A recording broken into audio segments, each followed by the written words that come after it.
Merci Monsieur le Président. Madame la Ministre, effectivement, deux incidents en tout cas, ces derniers jours attirent l'attention sur la sécurité de notre réseau ferroviaire. Tout d'abord, le franchissement, le dépassement d'un feu à Beusingen et ensuite cette collision à un passage à niveau à Leval semble-t-il provoquer également, mais là j'attends vos réponses, par un franchissement de signal, un dépassement de signal.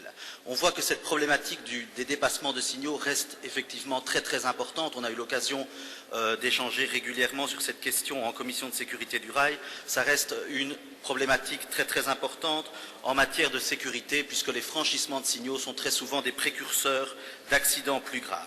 Ce qui interpelle aussi, au-delà des aspects techniques et au-delà de l'aspect franchissement de signal, Madame la Ministre, c'est le suivi de l'incident, notamment à Beusingen, suivi du franchissement de signal, où il y a eu une application automatique et normale du règlement actuel, la mise à pied du conducteur fautif, ce qui a entraîné de fameuses perturbations du rail dans l'attente d'un nouveau conducteur. Et on a là effectivement eu à la fois des passagers qui ont été laissés à eux-mêmes pendant de très très très longues minutes et des perturbations sur plusieurs lignes. Cela pose la question, au-delà de l'efficacité d'une telle sanction immédiate, automatique, sans réflexion, ça pose aussi la question des liens entre sécurité et ponctualité du réseau.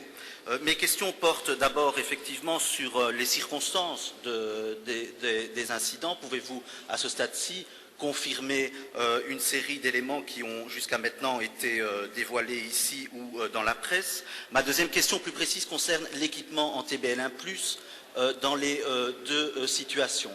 Est-ce qu'à Beusingen, la voie a été équipée en TBL1+, le train également? Ça semble être le cas. La situation était-elle identique à Leval? Avait-on là également un système TBL1+, tant au niveau du réseau que du train? Par ailleurs, mon autre question porte donc sur l'application de la réglementation en matière de ressources humaines. N'est-il pas temps, et la commission spéciale fera très certainement des propositions en la matière, mais n'est-il pas temps de chercher une autre application en cas de franchissement de signaux, application du règlement? Voilà mes questions, Madame la Ministre. Personne n'a oublié l'accident dramatique de Beusingen. La sécurité est naturellement notre priorité absolue, comme je l'ai souligné à de nombreuses reprises lors de mes interventions en commission spéciale. Nous avons d'ailleurs entrepris et annoncé aussi beaucoup d'actions. Concernant le dépassement de signal à Halle, mardi 25 janvier, aucun dommage n'a été à déplorer au niveau des passagers. Autant le matériel roulant que l'infrastructure au sol étaient équipés du système TBL1+. Je me réjouis que ce système a fonctionné correctement. Les causes du dépassement sont en cours d'enquête. Pour ce qui est de l'accident de le passage au niveau à Leval, le conducteur du premier train constate que le signal est fermé. Il effectue un freinage d'urgence, mais ne peut plus stopper le train à temps.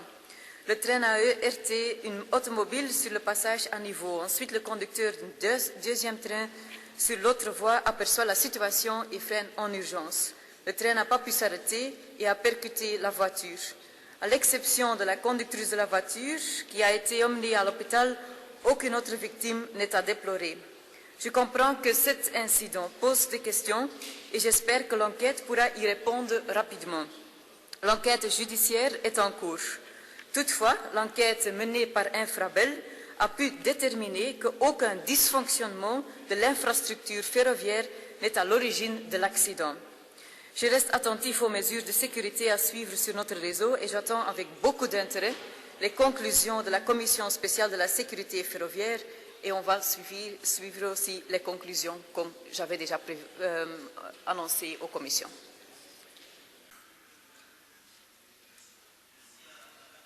Pour les explications qu'elle a pu nous donner à ce stade-ci, je me réjouis avec elle sur le fait que le système TBL1+ a bien pu fonctionner à Beusingen cette fois-ci. Je crois que c'est un élément important qu'il faut retenir. tout n'est pas encore parfait, le TB1+ n'est pas parfait, mais on voit ici qu'il a joué un rôle et je pense que ça devait être souligné. Plus inquiétant, effectivement, semblent être les circonstances qui ont mené à l'accident de Leval. Je crois que là, effectivement, il faudra qu'on puisse voir beaucoup plus clair et que du côté d'Infrabel et de la SNCB, on puisse donner des informations les plus précises possibles sur les circonstances, mais il est clair que les enquêtes en cours devront aussi apporter des réponses. J'en reviens 30 secondes sur la problématique des dépassements de feu. Aux derniers chiffres connus, ces dépassements de feu des dépassements de signaux restent vraiment une problématique, Madame la Ministre, et vous le savez. Je pense que l'autorité nationale de sécurité doit pouvoir se saisir de cette question. Je voulais simplement souligner, mais ça c'est aussi vers votre collègue de la mobilité qu'il faudra se tourner, qu'il y a à nouveau des mises en demeure de la Commission sur l'indépendance de cette autorité nationale. C'est un élément auquel nous devrons apporter aussi des réponses si on veut avoir un système ferroviaire qui soit le plus sûr possible en Belgique. Je vous remercie.